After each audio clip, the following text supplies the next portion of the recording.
দেখুন, সিপিএমের এই নতুন পুরনোই বলতে পারবো না। পুরনোরা তো শূন্য, নতুনরাও শূন্য, সব মিলে তো একটা শূন্য আছে।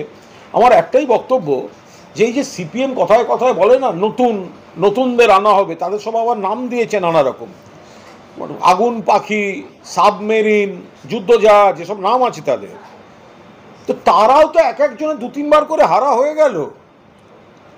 যেখানে দাঁড়ায় জামানত জব্দ হয়, যেখানে বাড়ি, নিজের পাড়ার বুথে সিপিএম এর ক্যান্ডিডেটকে লিড দিতে পারে না এরা।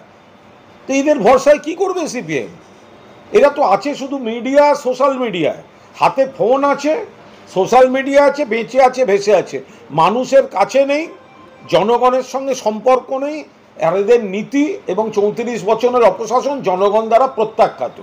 এখন থেকে যদি ক্ষমতা থেকে বলে দিন না এই এই আগুন পাখি, ওই যুদ্ধজাহাজ ওই কেন্দ্রে দাঁড়াবে, আবার একবার করে জামানত জব্দের রেকর্ড হবে।